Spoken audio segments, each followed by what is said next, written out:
I'm just still trying to continue like my education as well, because the coaching's like going to go like pretty stagnant if I'm not learning anything on top of that.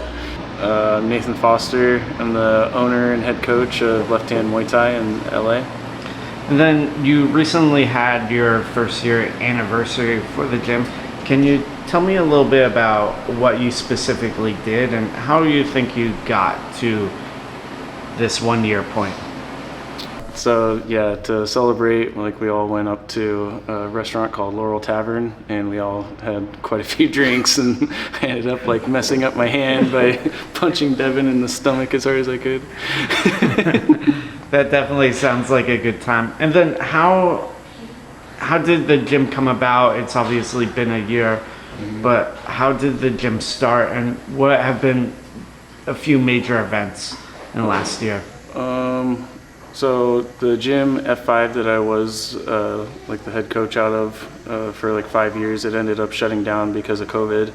So then during COVID, I basically just started teaching people like private sessions at the park, and one of my students said that I needed like a logo. So like I told him I like wanted something to be like kind of like metal, because I like metal music, and just something that it just has to be like Muay Thai, and something, you know, to like involve like my like hand injury and whatnot.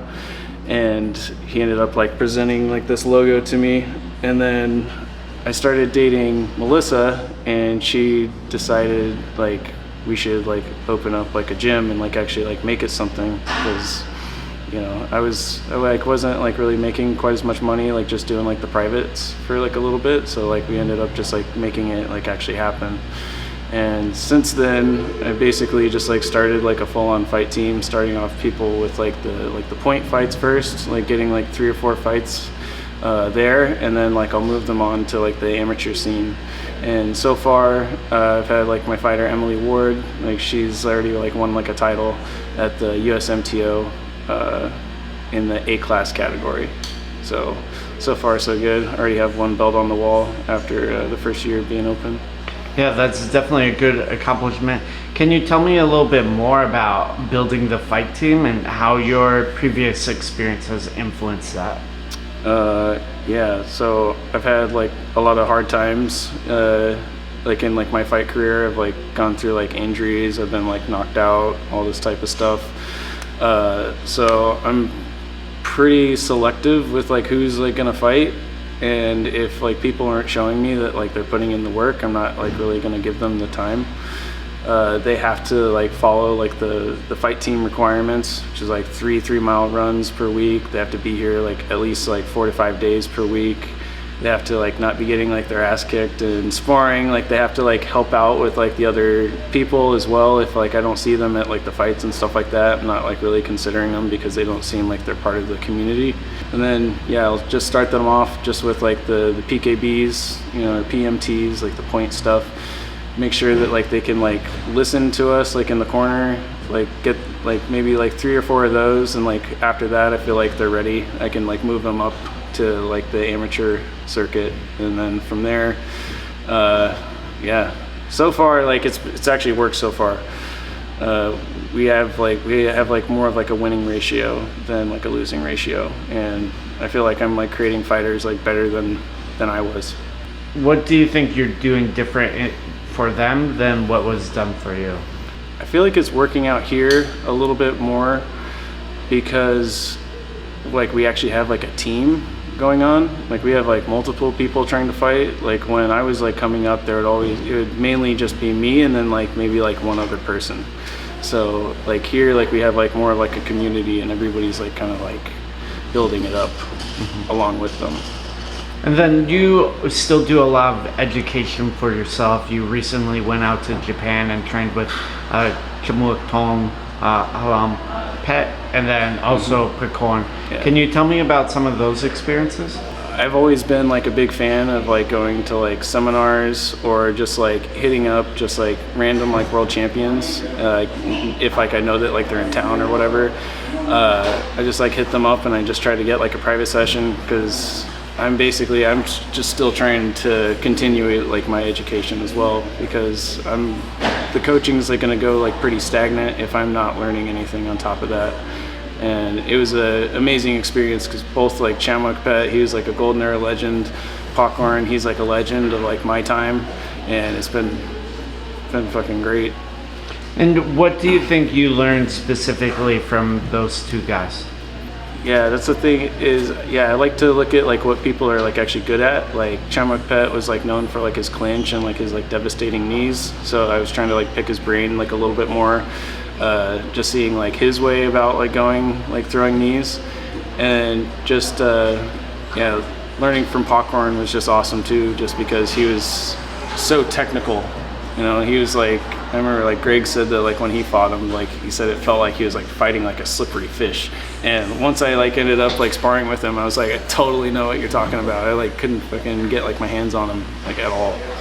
Did you get a chance to see Popcorn's recent fight at One Lumpini or One Yeah, Championship? against Rafi. Yeah, what did you think of that? I had like a better gauge of like Popcorn winning. I just feel like he just like still has it, and he just has like so much like such like a big like IQ. But it was like really cool like seeing him like doing it in like the small gloves. And then you talked about Nikki and Emily on the fight team. What are some of their upcoming fights and maybe some other upcoming events here at Left Hand? So I have them signed up for the IKF World Classic in Las Vegas, July 26th through 28th. Both of them are going to be competing in the C class, and then next month after that, August 24th, there's going to be a girls' night out event held by Troy Fisher out of Cali Muay Thai. They'll be on like the all-women show as well. So like we're just trying to keep them as active as possible. And then you've had a lot of different trainers here at Left Hand. Greg Wooten being one of them. Also recently Pet Tui came over. Can you tell me a little bit about the influence they have had on the gym? They've had like a lot of influence. Like Greg I've been like listening to him like quite a bit like since like we opened the gym. He has like a lot of like ideas and stuff like that, so I'm like keeping like a real like open mind whenever he has like an idea about something. You know, I like usually like end up doing it just because like he has like a lot more experience than I do, and he's worked in like more gyms than I have. And so far, like I feel like we're like building up people that have like just like a stronger like mental game. You know, that's like a big thing that like we put forth. And then like having Pet Tui is just awesome, just because like you just can't match training like with like a Thai. You know, they just have like so much more experience than everybody. So far like Pet Tui's like shown me stuff that I didn't know like was possible too, especially like in like the clinch game and stuff like that. So I feel like it's a good like recipe. Greg has like really good hands. He's like good at like staying long. He's good at clinch and everything like that. And then Pet Tui is like also just like beating some of like the top dudes too. So it's fucking great. I can't believe it. Yeah. And then obviously you have athletes on the local fight scene. Can you tell me a little bit about the SoCal fight scene and maybe some of your experience in it? They have like quite a few like different promotions like going on here. Like they have like Royal Combat Promotions. I'd say like Cali is like one of like the biggest. And then like more of like a pro-am show would be like WCK. I like fought for both WCK and Cali when I first moved to California. Then like sometimes like we have to go down to Orange County and fight for like IFS, and I'm always like listening and like trying to get like my name out there like a little bit so that I can have like other promoters hit me up as well. But so far I feel like we're actually like able to stay we're able to stay active. But I'd say like with like the female circuit, it's like a little bit harder to get fights. And then maybe one or two more things. You also had Mark DeLuca out recently. Can you tell me a little bit about that experience? Yeah. So Mark DeLuca was like my original coach that like built me up.